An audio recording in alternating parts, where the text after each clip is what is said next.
up out my forest. They looked into my room. I was only 4 years old. I didn't know what to do. I was playing.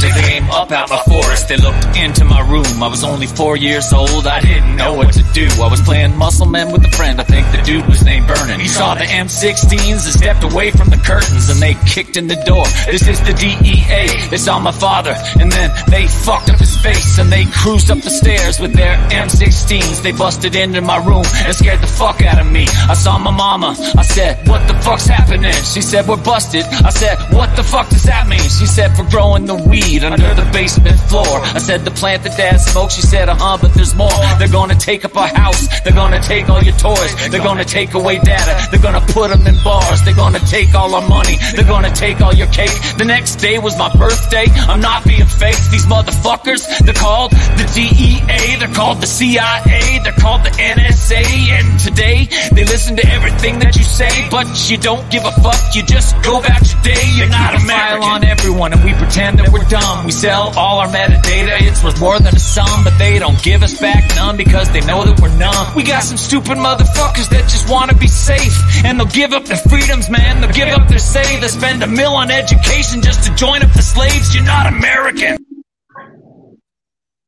All right, everybody. Welcome to Dangerous Thoughts.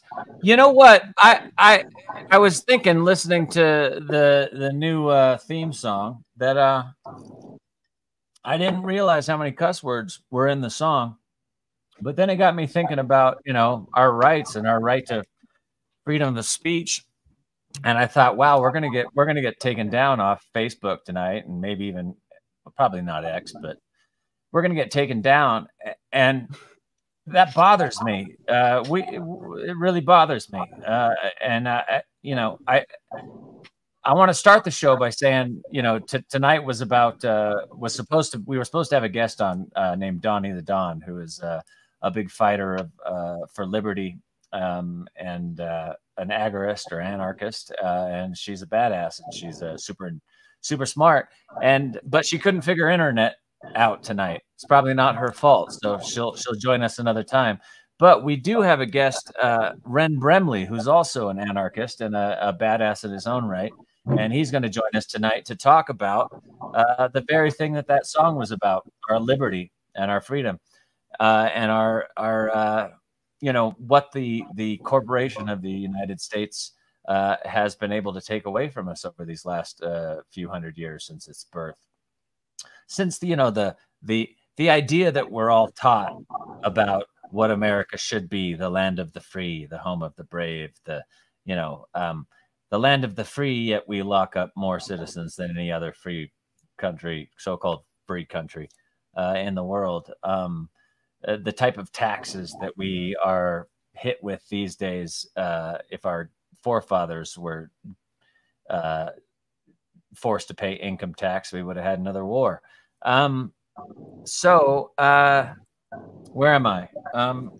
I want to welcome Ren Bremley, because Ren is an anarchist, and I find anarchy to be a really... You are an anarchist, correct? Yes. That's your... Okay, cool. I've always been interested in anarchy. Like when I was a kid, the song you just heard was about all these DEA people. When I was 8 years old, they came in my house, they kicked in the door. My dad was growing a little weed in the basement in Idaho in the 80s. So they kicked in the door, they threw him in jail for 3 years. They confiscated all our property, our home, and they kicked me and my mother out in the street. And this was, you know, a agency or several agencies of the land of the free that came and did that to my parents and I, because we were growing a little weed, which now in most states is just a, you know, legal drug that most people enjoy and imbibe. We haven't completely won the fight yet, don't get me wrong, but it's definitely something that we're winning.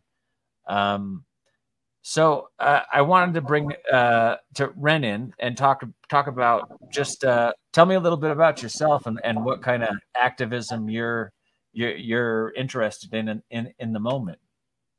Well, my name is Rin Brinley, as people might have already said up to this point. I am an anarchist specifically because I was raised up in an environment and in a system that taught me to ask for permission as opposed to living my own life the way that I saw fit, in the way that I needed to live my life. And so I have taken it upon myself to educate other people as to how they can take it upon themselves to free themselves in their own personal lives, not necessarily to, I don't know, oppose a tyrannical government in the localities, but rather to free themselves from the idea that they need an authority or a structure in their life in order to live, or that they need permission in order to do certain things or be who they are. These things, and I believe that you've already touched upon how it's harmed you in your personal life. These things are more destructive to people than a lot of people know, until they get to your point where they recognize exactly just how it hurt them and how it was destructive and how it like really impacted their life. And I'm pretty sure a couple other people in the stream or people watching this can understand just how the state has touched them in such a way where it has been a little bit more destructive than helpful, as they say.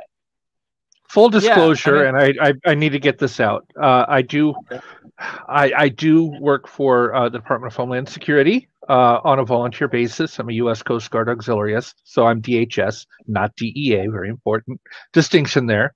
And I am absolutely curious about this. I have a lot of questions about this, such as I am the first to say I think law enforcement has too much power.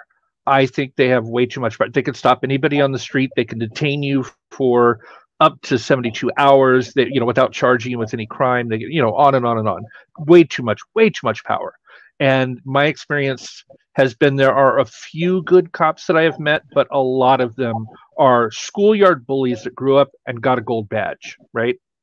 And I would be very interested in scaling way back law enforcement powers so that they truly are there for those emergencies, but they're not, like the devil hanging over your shoulder that's ready to ticket you every time you go a mile over the speed limit. Like I think we've got a little crazy with it. But I think one extreme, but then I see anarchy as the other extreme, where there's no law enforcement, there's no nothing, there's no protection. Like how does that balance the other side?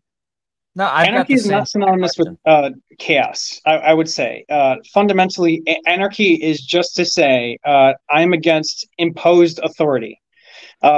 If you were to tell me, if you were to say something along the lines of like wearing a seatbelt on a roller coaster is in your best interest, and if you don't wear a seatbelt on a roller coaster, you might fall fly off the roller coaster as it's going into like motion, I would say like you're probably correct, because that's probably true. Good ideas do not require force in the way that the current law enforcement exists, where they have to enforce these ideas and these laws, because it turns out that a lot of them exist without any sort of common sense backing them, I would say. Like, for example, growing a plant in your basement, is that hurting anyone? No. I would say no. I agree. Would taking that father away from that child for growing a plant be wise? I would say no. I agree. I agree with that. But let's use the roller coaster scenario. So you choose not to wear. You know what the consequences are. You fall and you hit a person on the coaster below who dies. So that person died because of a choice that somebody else was free to make, as opposed to the rules saying you must wear this so that nobody gets hurt. Well, explain. Sorry, Renly. Explain the roller coaster metaphor one more time. So I would say. So if you were explaining to somebody, why a law or a rule is in their best interest, you would say something along the lines of, if you do X, this will happen to you. In the example of a roller coaster, for example, if you don't wear your seatbelt, you might fly off, and that's probably the case. A lot of people might get hurt if they don't wear the proper safety measures when going on the roller coaster.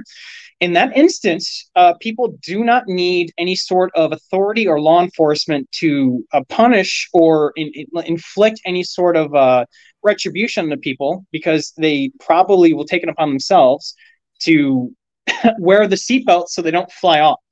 Now, Tyson brought up an example where if you do fly off and land on somebody else and it probably impacts their day, I think that's something that you were getting at, Tyson? Yeah, that's what he was saying. Well, where one person's bad choice can harm another because you didn't enforce the rules to keep everybody safe. Well, at that point, there's damages. And if, for whatever reason, I made a decision that impacted you or your family members or that person's family, at that point, we have some sort of tangible like measurement of damages that I incur, or, you know, people people in my camp occur to, you know, pay back to you or that person's family what I caused to them in harm as the result of me ignoring any sort of warning or example as to why I should wear that seatbelt. And if who's going to enforce that? Okay, so wait a second. I've got some. This is a ridiculous metaphor, but I wanna get in on this. All right. So if the roller coaster in an anarchist world said, "Hey, you got to wear the fucking seatbelt," but you have the choice not to wear the seatbelt. To me, this is really simple. A few people on the first day choose not to wear the seatbelt. They fall out. They die. People start wearing the seatbelt. That's sort of how I see that working out. Obviously, yeah. And if, now like, let's take it to the next level of like a real life scenario. The law for seatbelts in automobiles. I hate that I have to wear a seatbelt in my automobile. I don't like wearing my seatbelt. I don't like that patrol cars can pull me over and give me a ticket for not wearing my seatbelt in my automobile. So let's talk a little bit. In an anarchist world, there would be no law against buckling your seatbelt in your car. Would there be, you think? No. And if, say, like Tyson says, it was sort of along the same metaphor, if you didn't wear your seatbelt and your body flew out of your windshield and hit a little kid on the side of the road and killed that kid, how would that work in an anarchist society as far as making things as fair as they could be? Now, if I survived that crash and I incurred injury as the result, if I was the person who caused the crash, for example, I'd be liable for any damages that occurred as the result of the crash, which would include the death of this child, if that were to be the case, as slim as a chance it would be. I would also be on the hook for my own damages incurred to me. So I would have increased incentive to A, not crash, and B, do everything in my power to ensure that I did not fly out of that windshield to avoid damages to myself. Okay. So the fact that the state has taken it upon themselves to fine me in the event that I do not wear a seatbelt is, in my opinion, a racket, and based on their actions elsewhere, I believe that they have ulterior motives. But go ahead. No, I think that, I think you're a really smart person. I think you would make good decisions. Like if they said, here are the recommendations, you would probably, and we're not going to enforce it, but you would probably follow that, and you would use your intelligence as your guide as to what to do. But the world isn't filled with Bryn Brinleys or Tyson Strasbergs. There's a lot of idiots out there, Manu, that would, no, I'm kidding, that would not, right? They would make these horribly poor decisions, which would then impact the larger community, because you have a small group of people making poor decisions that impact a large swath of people. Like I could, walk down the street and, break any law I want, and it impacts the safety and comfort and well-being and happiness of all the people around me. Then what? So how does, let's go to his first question about the roller coaster, but do it with a car, right? So if you, as small of a chance as it is, flew out your windshield and hit a tree, survived the accident, and smacked into a kid that was walking down the sidewalk, and the kid died, who holds you responsible for your actions?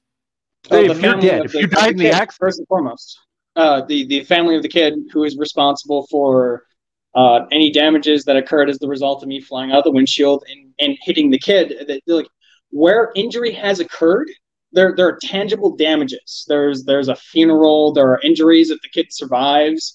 And if I was responsible for all of that, I would be on the hook.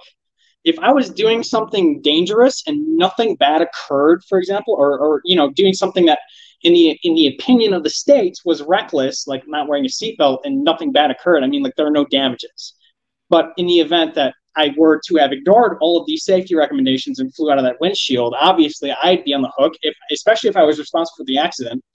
And I would be responsible, or the people that were my guarantor would be responsible for making up for the damages that I caused these people. The only thing that I think people should be responsible for is the damages that they cause in the event that such an instance occurs. So, say that happened. Who in an anarchist society holds you responsible besides yourself and that other family? That other family, because they obviously have, like, a need to receive recompense for the damages that I've caused them. And like in an anarchist society, there might be a arbitrator or a third party arbitration, kind of thing, like a third party court or something like that, or somebody who would help, organize something to like grant damages to the other family. And so who enforces it if they don't want to pay, though? All right, so they don't want to pay. This is some interesting stuff, though. This is some interesting stuff, though, because you're saying in an anarchist society that there's a possibility for a system of justice and a system of court. Absolutely. I mean, like, that doesn't go away in anarchist society. Anarchy just means that there isn't any sort of overarching imposed society or imposed authority onto you. Meaning that, like, that DEA that arrested your parents for growing a plant, they wouldn't exist. That arbitrary authority wouldn't exist. Where damages actually existed, those damages would be exacted where they occurred. So we'd actually have, like, fair justice, and that's what I'm advocating for.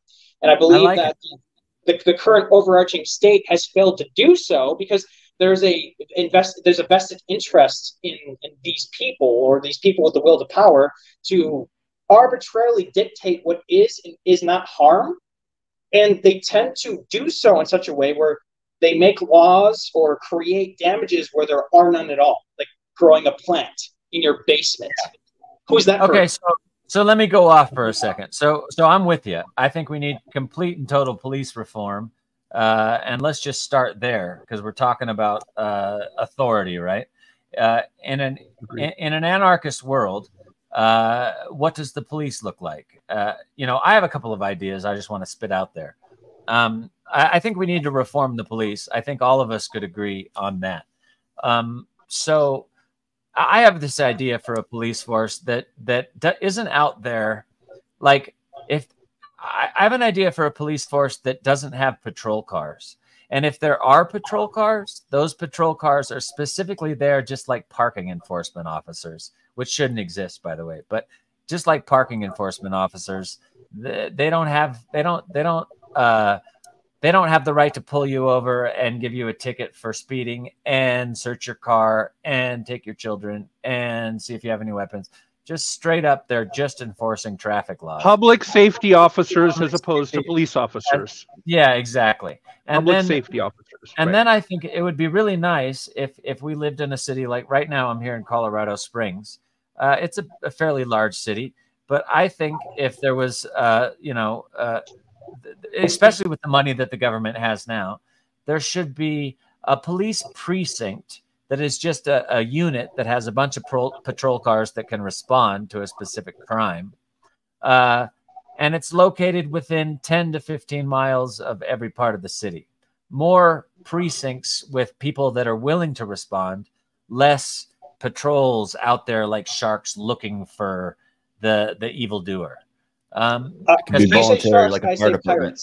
I say road pirates, because the current rendition of the law enforcement that we're currently experiencing is a law enforcement agency has a vested interest in enforcing the status quo, regardless of whether or not it's good for you or not.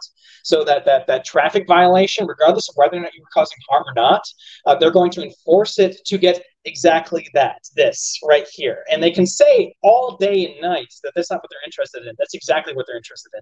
That's exactly the reason why they're enforcing that law, because they're enforcing it specifically to maintain their job security. And they can't argue against that for me.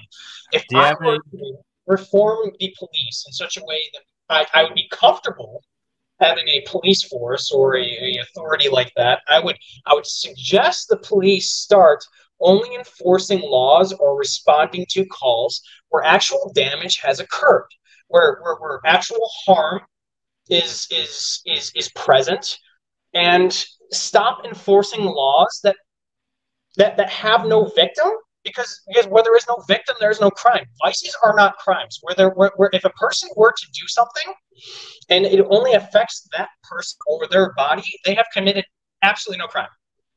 So period. Legalize drugs right away.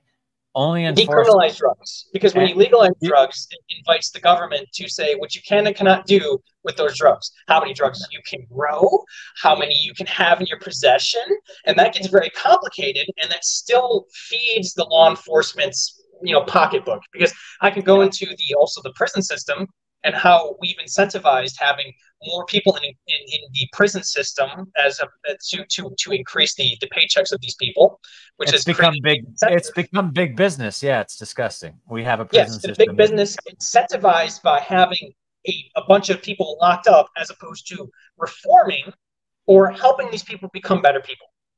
Yeah. So I agree with that 1,000%. I agree with that 1,000%. I do have a question. One other thing, you said police only when actual harm has happened. I'm going to challenge just a little of this. And by the way, I love the idea. I don't want you to think, oh, here's this asshole Tyson. No. That's not what I'm doing. I'm helping people like me who do not understand anarchy to understand it, to get this point of view. There is one little issue, though, and that is I have been behind a stinkingly drunk driver who is swerving over the double yellow line. Cars are swerving to avoid hitting this guy. No damage has happened yet, but I still think it's okay in that situation to pull the guy over, not the least of which is to save his own life, but also to potentially save the life of other people. That I think is a circumstance where no damage has happened yet, but there's a high potential for it to happen. But do you think? Would you agree with that? First and foremost, I would never call you an asshole. Not at all. Never. I would say if a person is swerving like that and no damage has occurred, I would say it's behooving. Like if I were a law enforcement, I would pull that guy over with the express purpose of making sure he got home safe before anyone got hurt. Before he got hurt, before anyone got hurt. That's how law enforcement should behave. So that leads me into another point where I would say I was talking to one of the police commissioners for Detroit, and we were talking about law enforcement and law enforcement reform. In my opinion, if you want proper police, the police have to be, one, invested in their communities, two, know the people in those communities, and three, have an incentive to impact the people of those communities in such a way that is positive, as opposed to enforcing arbitrary edicts. Instead, having a positive impact on these people's lives, which is the entire point of the police in the first place. But what you have with these big cities, and you don't necessarily see this in rural counties, because in rural counties, Sheriff Howdy knows a lot of his constituents, and if somebody's being belligerent, might de-escalate, whereas like city police have the tendency to just be like, well, I don't know this person, so I'm going to show up with my hand on my gun, and I'm going to be very hostile to this person. In my opinion, police should be as decentralized as possible. Police should be as localized and decentralized as possible to guarantee that the people who are enforcing those laws or enforcing the laws of that locality know the people they're enforcing the laws about, and also know exactly what they're going through, or what the situation is. Have a little bit more stake in the game, as opposed to like these people who are coming into towns and cities from outside of those counties, outside of those cities, have no skin in the game, and they just have their hand on the gun at all times. They're afraid of their constituents. Yeah. They're afraid of their constituents. They're afraid of the people they're enforcing. They're afraid of being killed, and thus they act hostile. Yeah. Like, I really like the idea of, let's pull over the drunk and, hey, Jeff, you look a little wasted tonight, man. Can I help you get home? Instead of, get in the back of my car, I'm get out of the car. Get out of the car. I'm gonna push your hand in. I smell alcohol on your breath, you motherfucker. You know. Yeah, like, what's the need for all that when somebody? Why does it say to protect and serve on a police car instead of to scare and intimidate, when that is what I always a lot of police do? I always used to say to harass and unnerve. When I was young, I had a grandpa that's passed on now, and he was a cop in Chicago way back in like the 40s or the 50s or something. And they had rules of engagement back then that they believed in that were a lot different than the police today. And I think a lot of rules of engagement changes should be made. For instance, we talk about this drunk driver, right? If you pull over a drunk driver and the guy refuses to pull over and he takes off on a high-speed chase, it's probably better to let the guy go than to take off on a high-speed chase after him. I think there's probably, you could probably prove this mathematically, I don't know, but there's probably a better chance of somebody getting hurt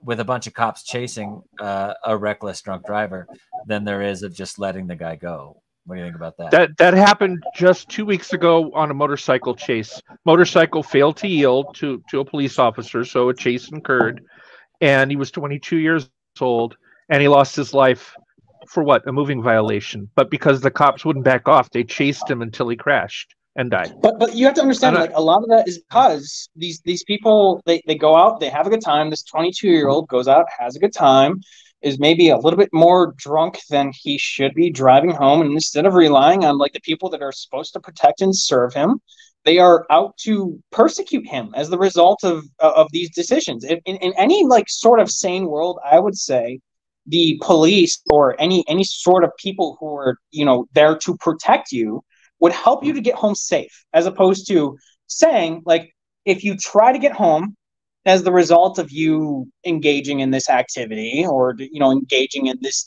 substance, it's like those people are going to hide the fact that they're trying to get home while on that substance.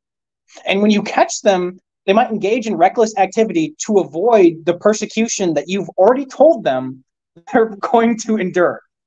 So I would say, like, while that person is not acting in such a way to, ensure the safety of other people, like, I feel like a lot of the reason why people do this kind of thing is because they've already been told the police are not on their side in the event that, like, they're too drunk to get home. It's a feedback. It's a feedback loop. Manu and I both have, and I don't mean to be sharing your personal business, but I'm going to share your personal business, Manu. Go ahead. We've had anxiety attacks before, panic attacks, and panic attacks are a very, very scary thing.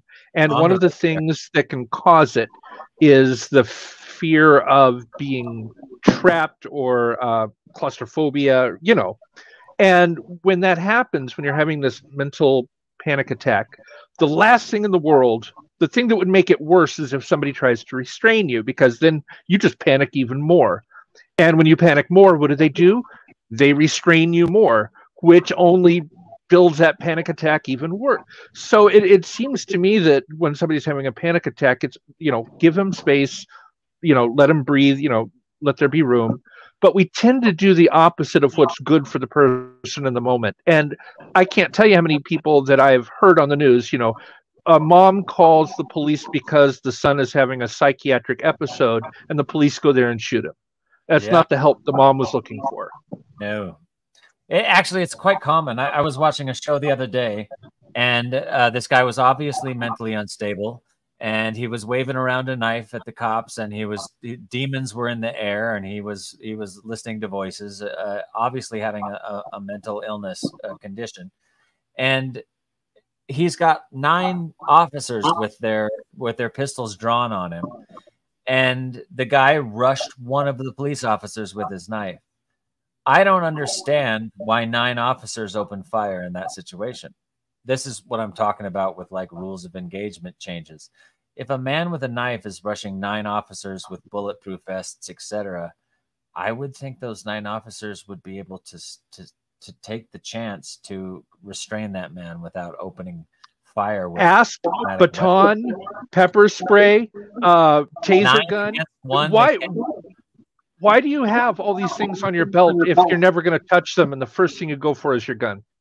Yeah. Why have an asp? Why have a baton? Why have pepper spray? Why have a taser gun? Why have these things if you're not going to use them? Yeah, exactly. My dead grandpa, who was a Chicago cop, used to always tell my father that what him and his buddies believed in was this code of we don't shoot at anybody unless they shoot first. That was like the code back then. I don't know. That was an escalation of force, is what it's called. Escalation of force. I guess like a man rushing people with a deadly weapon is a that in like a civilian scenario, nobody would bat an eye if somebody put down that person like with like their everyday carry. I suppose like why I'm an anarchist is because I believe those situations, those scenarios where the person's so like insane that they enter a scenario where the police are called and they rush those officers with that like knife or that weapon.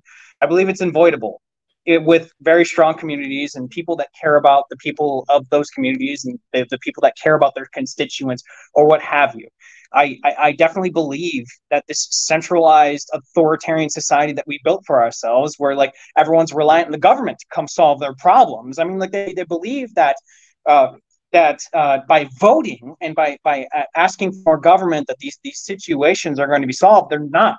So I would ask them and I would beg them to be more part of their communities, to care more and more about the people of their communities, because those people, the people that we're talking about right now, are very much salvageable. They're very savable. Like, just get out into your communities, talk to them, relate with them, be an advocate for these people.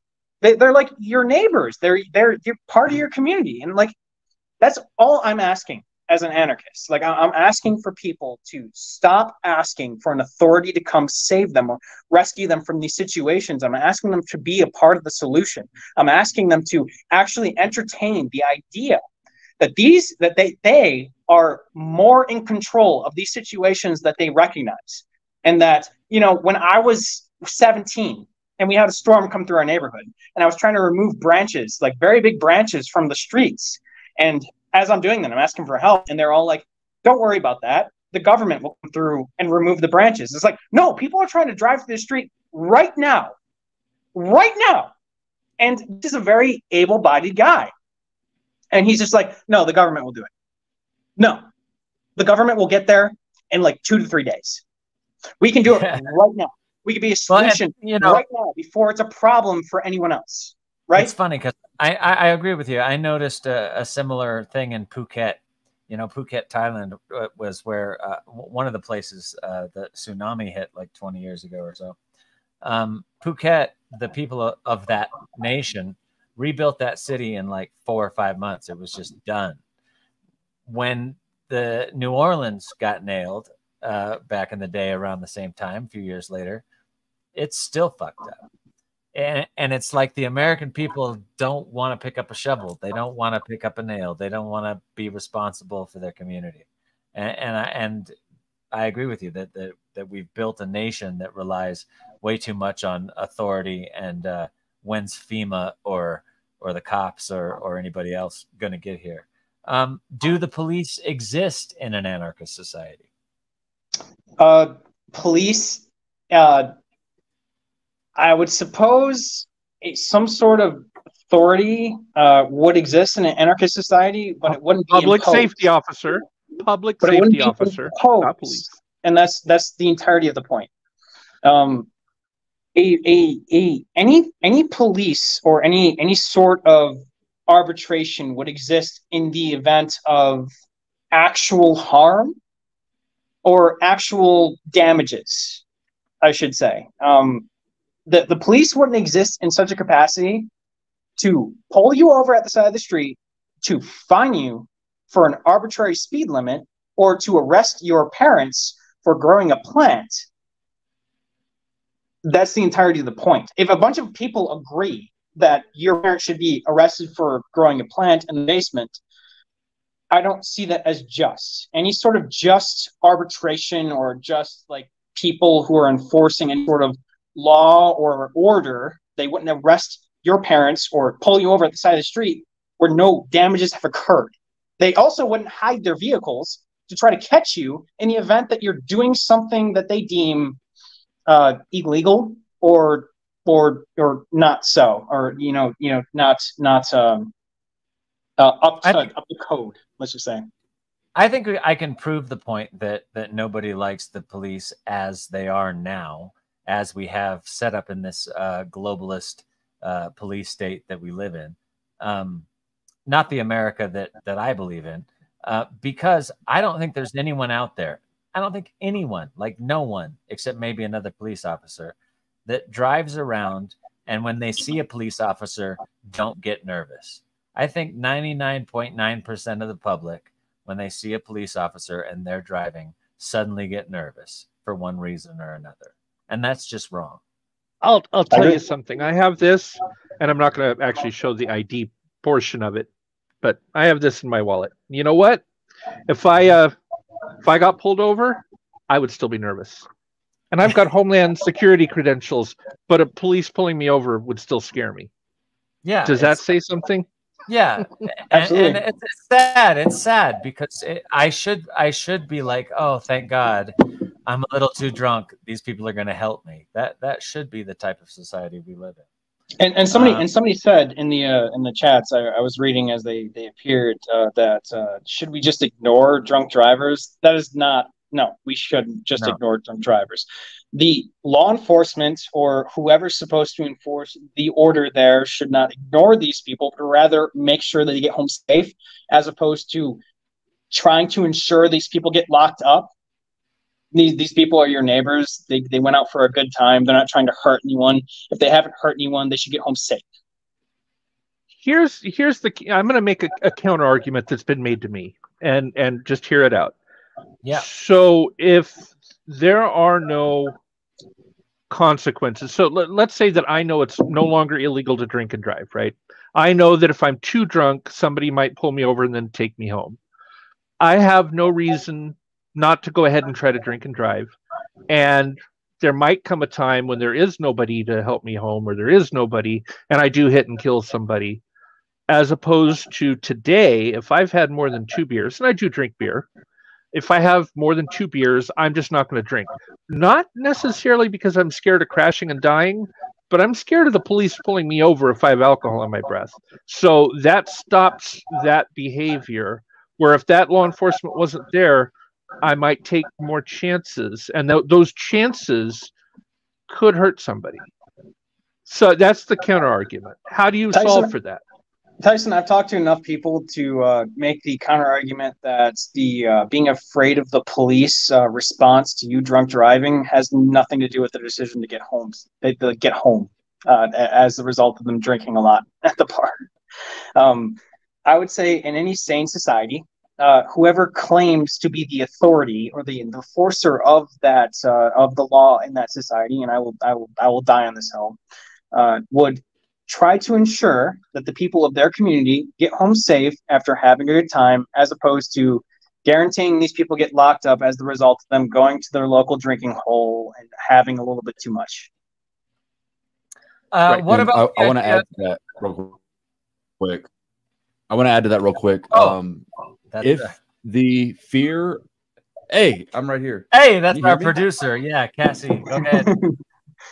If the fear of getting in an accident and dying is not enough to keep you from drinking and driving, the fear of what the police will do, it couldn't touch that. So it's the people. Okay. People don't, when they've had a few, they don't think about that though. They don't think about Like I'll think about the police having like a law against it. Oh, I do. Like I'll call somebody, hey, pick me up, or I'll take an Uber. I won't chance it because of the police, not because. And now I never get so drunk that I feel like I would be a danger. but I get buzzed enough that I feel like I would be arrested. And that's kind of that middle ground. That middle ground where you're like, oh shit, I'm scared. Right. Yeah. Right. I don't think that anybody's arguing that drunk driving should be okay. I think what we're arguing, I think what Renly's trying to say, and don't let me speak for you, but I think from the anarchist point of view, at least in his view of anarchy, that we have consequence, but not extreme consequence for a law that isn't inherently violent. For me, I would like to know that if I was a drunk driver and I had a problem with alcohol, that if I was driving drunk and I was stopped, that I would be brought home safe, and I would also have to take a bunch of classes on why I'm taking these risks and what the fundamental risks of what I'm taking are doing and could cause, and shown examples of terrible things that have happened, etc. I'm still with the, hey, you got a DUI, you're going to have to take some classes. I'm not with the, hey, you need to sit in a jail cell and you need to pay a $350,000 or $3,500 fine, and you get your license taken away for 2 years and all the other shit that they...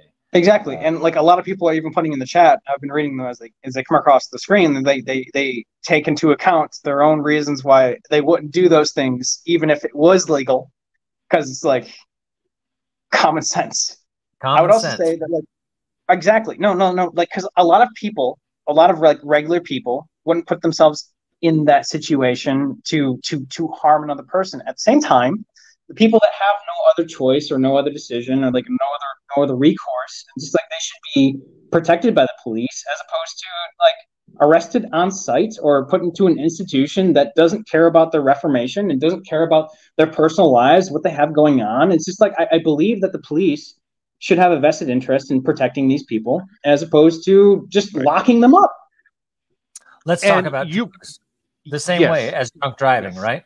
Decriminalizing drugs. If you were a heroin addict, if you were a cocaine addict, if you're a crack addict, wouldn't it be nice to know that there was a place out there that would help you go to rehab, that would actually take you and bring you to a place that you could get off the drug you want to get off of without having to go to prison?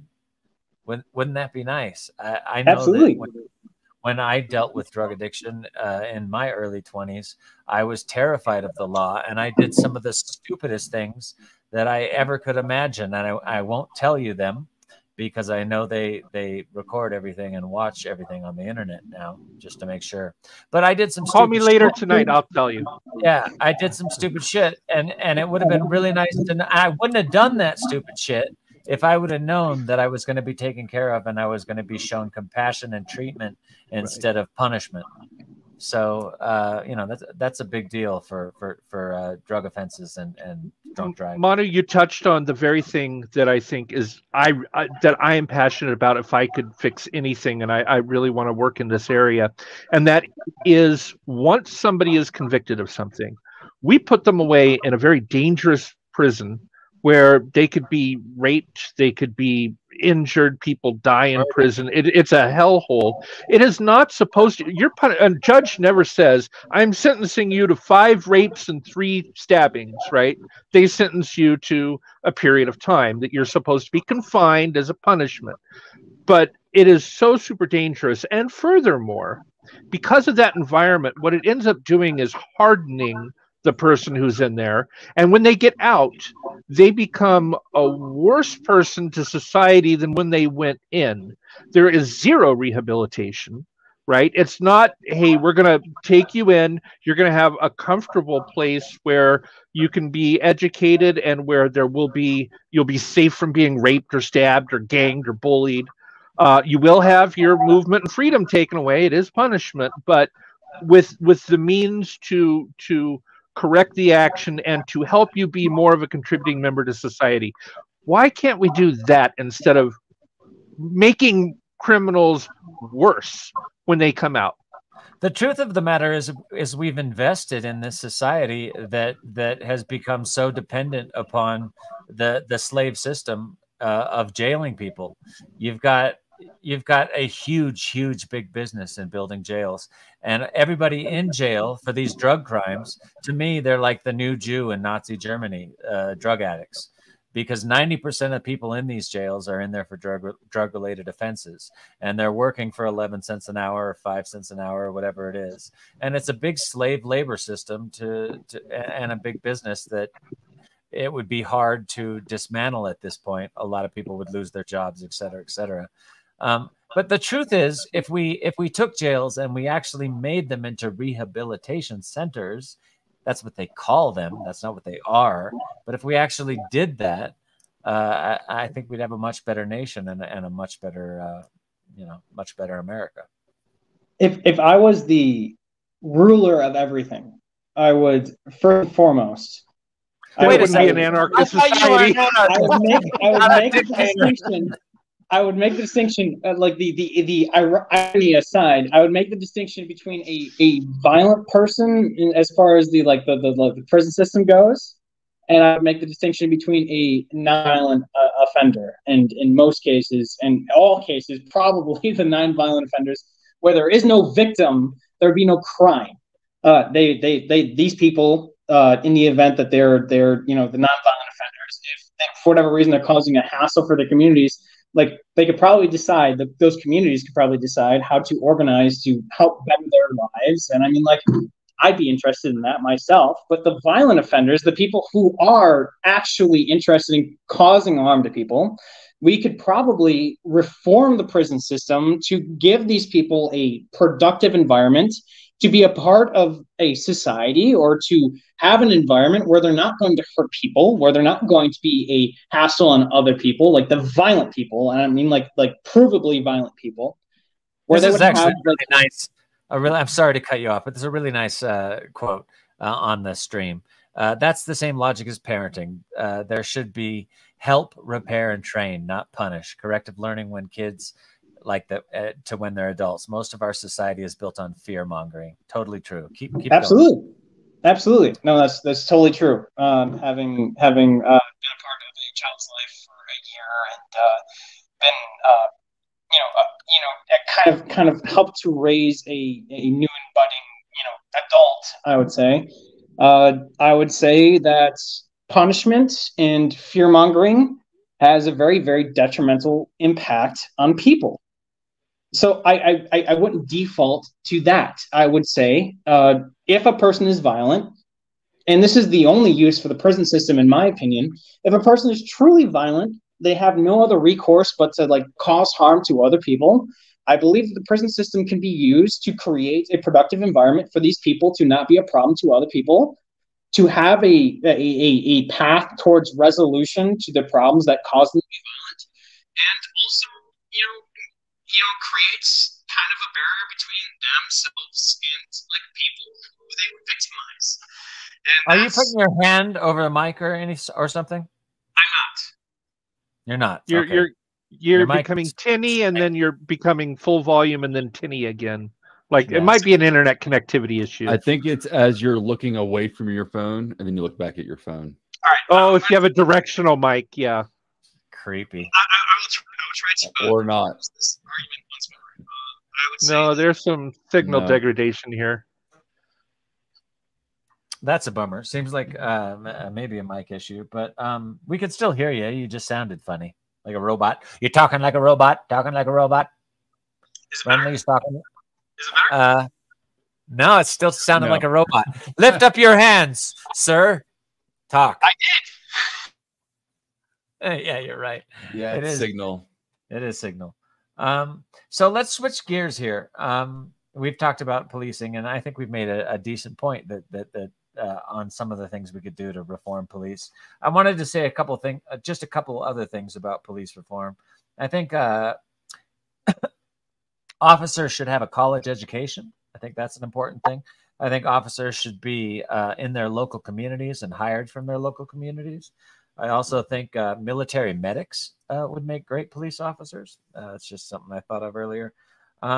And we should have constant classes for our police officers about multicultural classes from community leaders in the area so that this is systemic racism and police brutality can go away. I would say all that's at the same time, I would say that it's more important that these people be a part of their communities and actually care.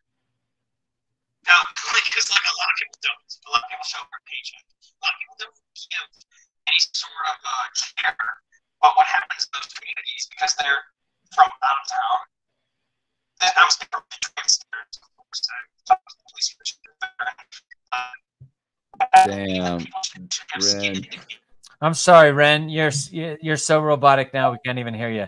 Maybe I don't know, Tyson. You want to try to have him sign in and sign out, see if it helps. That's my only thing that I could think of. I can try, but I don't think Ren. What's happening is the internet quality is degraded to where you're pixelating and your voice. We're only getting 1 out of every 10 words you're saying, and then the image freezes.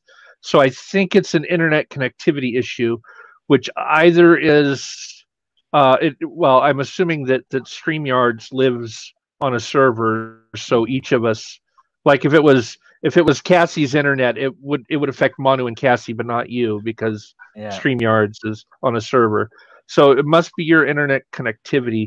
Do you know? Are you on Wi-Fi? Are you plugged into something hardwired? Are you rural? I'm rural. I'm on local Wi-Fi. So strange that it's messing up. Bummer, because I had some good questions. So I'm going to fire them at Tyson until your voice gets fixed. I'll answer him. That's your voice is lovely, by the way, Renly. I'm just saying your internet connection, not your voice. Man, I wanted to ask him what pisses him off and what drives his activism, but mostly I wanted to ask him if he had any recent examples of what the police or the government are doing now to limit our rights and what he's most scared about at the moment. Here's something I want to ask you, Manu, and I think it goes along with what you're saying. Every single year, Congress passes new laws, right? That's what they do. Already, I could take my back wall there and I could fill it with bookcases full of law, local law, county law, state law, federal law, right? All the different, and no human being in the world, not even Sheldon Cooper from the Big Bang Theory, can know every law, in whatever jurisdiction you're in, right? Because you are held accountable to the city law, whatever city you're in, the county law, the state law, the federal law, and you can't know the California Vehicle Code. I live in the state of California. It's this thick. It's called the CVC, the California Vehicle Code. And I don't know every law in there, but I have a driver's license and I'm expected to obey every law in that book. But I can't possibly know every law in that book, right? No. So I think we have Ren back. Cool. Which is another thing I wanted to get into with anarchy. You got all these books of law. You also have the tax code, which is about this thick, that nobody can understand. So Ren, in an anarchist society, how many do you believe in taxation at all? And what should you tax and what shouldn't you? Taxation is theft. Really? So how do you have these arbitrators and who pays them? The people who want those services. What about roads? Yeah, roads. People who want those services, quite simply. I mean, like, people can create smartphones, but people can't put concrete in the ground, and people can't pay for those services to those roads. I mean, like, toll roads exist, for example. Only in New York, apparently, they charge me extra for not paying on time, even if they don't tell me in time, but I owe them. I mean, let's be real. How do you solve the disparities, though? So, if I work at Jack in the Box and I'm getting minimum wage and I'm expected to pay for the same amount of road as my billionaire next door neighbor, is that fair?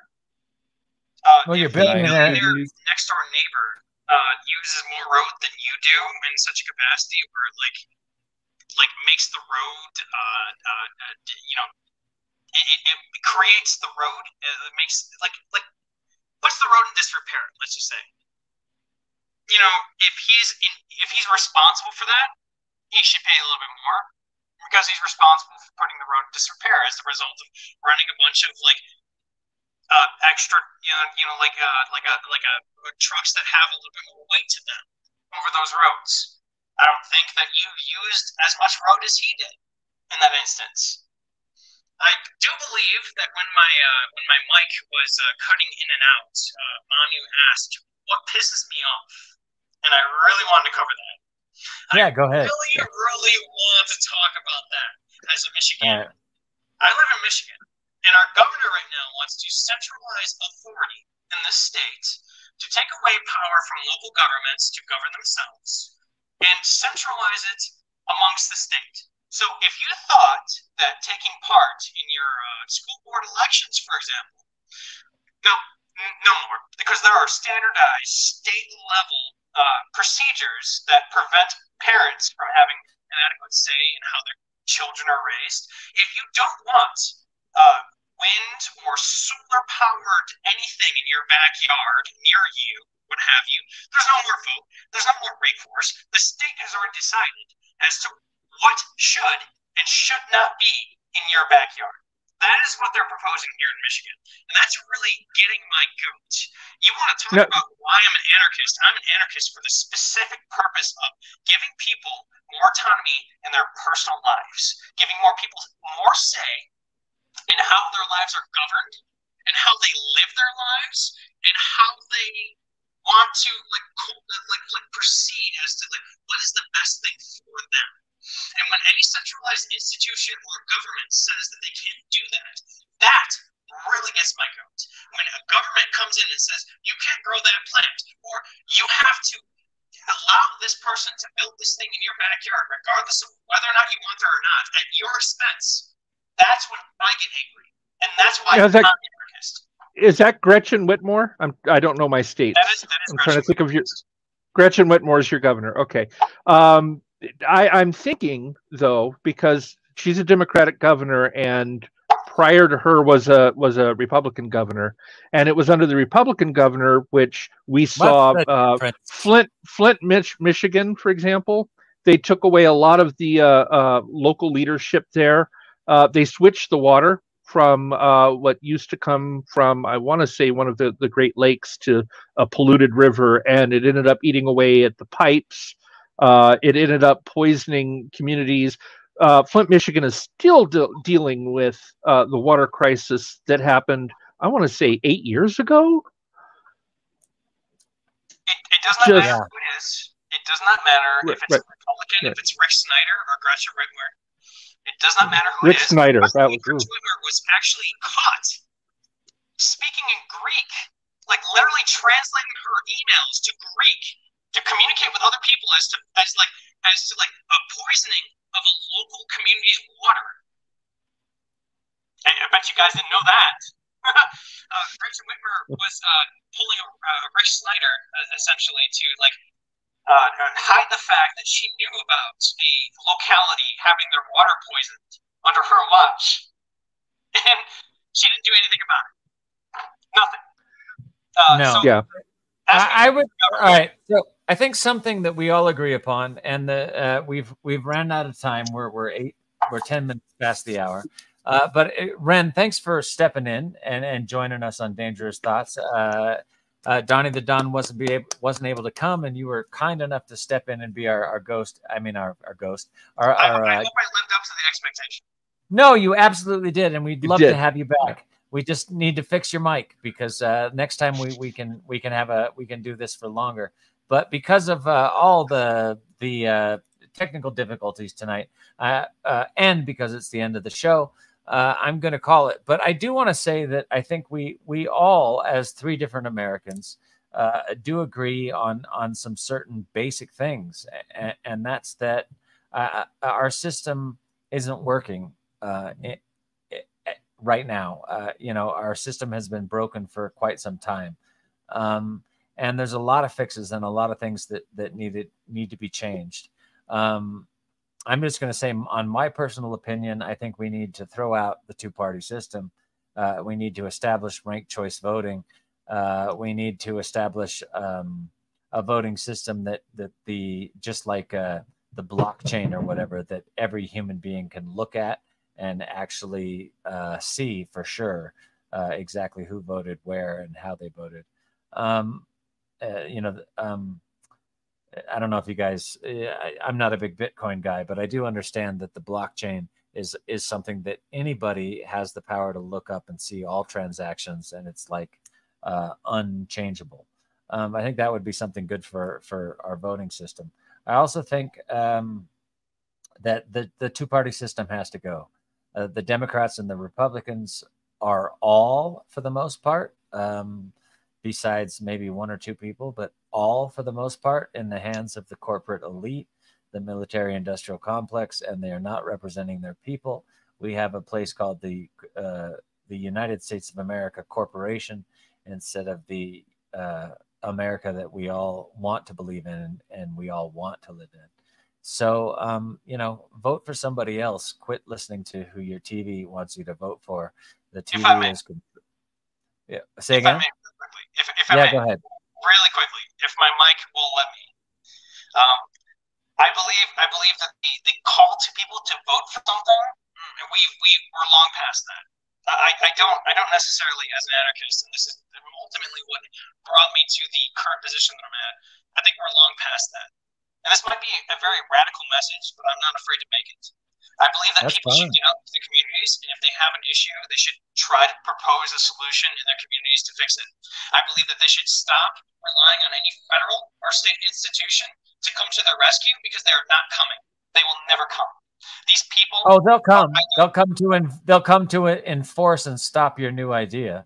Oh, of course they'll do that, or they will come to enforce some sort of arbitrary law, or make your life worse, as a lot of people in the chat probably understand. When the police get there, they know what's best for you, despite the fact that you're paying their paychecks, regardless of whether or not you want to. I believe that people should stop asking the government to do things for them and start making the changes in their own lives that they want to see for other people, and advocating for other people to do the same thing. Your mic's back. Whatever you did, you fixed it. Just stay right there. Don't move. Me? Yeah, you sound great now. All right. Your audio quality's back up. In that instance, I will say, to sign off, because we've run out of time, people should, if you definitely care about the issues in your locality, if you definitely hate the government that you're currently living underneath, you need to get out into your communities and be the change that you want to see. You need to educate other people as to how to free themselves from any authoritarian institution that begs them to be subject to their authority. You need to teach people that they have more control of their lives than they thought they did otherwise, because they were probably brought up in public school, which taught people how to be a part of the system. And you definitely need to start advocating for people to be the sovereigns in their own lives, whereas they've been previously taught that they needed other people or more intelligent people or what have you to make decisions for them. People need to be more self-sufficient. They need to recognize that they are in control of their own lives. They have more power in their own lives than they thought possible. And they need to be a part of a community and have invested skin in the game as to what's going around them. And I believe that that's going to produce the best results, as opposed to advocating for voting for someone else in 2 years. It's never going to happen. No, if we had a true representative democracy, there would be, we would all be hooked up to it on our smartphones. We would have Congress and every law and everything they were doing. Manu, democracy that you have is choosing not to be voting. We would be voting. We would be like, oh, this is what's happening today. No, thank you. This is what's happening tomorrow. No, thank you. We would all be tuned in, but they don't take the time to give us that opportunity. No, instead Woodrow Wilson. Who are you showing there? Oh, that's my great grandpa. Oh my God! It looks like Woodrow Wilson. Yeah, but this is funny because I don't much like Donald Trump because of so many of the weird things that they've spun his direction. But The one thing that I did like was the armed insurrection of Congress and almost trying to kick, you know, Congress out like in the Roman days. I think it was absolutely done wrong. Don't label me a terrorist. I think it was done for the wrong reasons. It was disgusting. Now we're canceled. No, I know. I think it was. I think it was done for the wrong reasons. I think it was disgusting. But I do think that the American people need to replace the representatives and replace their government and improve it in a way that is positive and not an armed insurrection. But it was nice. I just like the idea of like, hey, you know, these people are not serving the people, so let's get some people. You do not need any political process to better your life. You don't. You don't need to vote for anyone. You don't need to take any political action. You need to learn how to grow food. You need to learn how to shake hands with your neighbor to get along with them. And you need to know how to organize your communities in such a way to live in such a way that you deem fit for your life. And anything else, if you agree that our nation has become a oligarchy or a totalitarian police state of some kind or another, corporate fascist, clusterfuck. Yeah, right. So what do we begin to do about it? And organize locally. Quite simply, the best people that know what's for you and the people in your community are your neighbors. Start organizing with them. Take them to the range. Take them to learn about how to grow their own crops. Make sure that they know how to homeschool their children. Like this kind of thing, I believe, is lost on a lot of people. And a lot of people think that a government or an institution is coming to save them or their children. They're not. It's you. It's you listening. It's you, Manu, Tyson. It's you. And that's what I need everyone to understand. And that's what I'm doing here in Michigan. Because in Michigan, it's night and day as opposed to what I was dealing with like a year ago. I only hope that people start waking up and start taking it upon themselves to be the change they want to see in their local communities. Stop voting for change. Start being the change. Start doing. It's a beautiful message because Americans have gotten so complacent that they think voting is the only answer. So I love what you're saying. You know, start living the change that you want to see. I dig it. I dig it. Renly, it's nice to meet you. Tyson, as always, love having you here. Sorry, everybody, for the technical issues tonight. And we had a great guest fill in for Doni. Hopefully, Doni will be here next week. And Renly, if you want to come back, we'd love to have you. So yes, thanks for tuning in. And we'll continue this conversation on another episode of Dangerous Thoughts that are positive in your community. Thank you for having me. Yeah, right. Well, we'll see y'all next week. Bye-bye.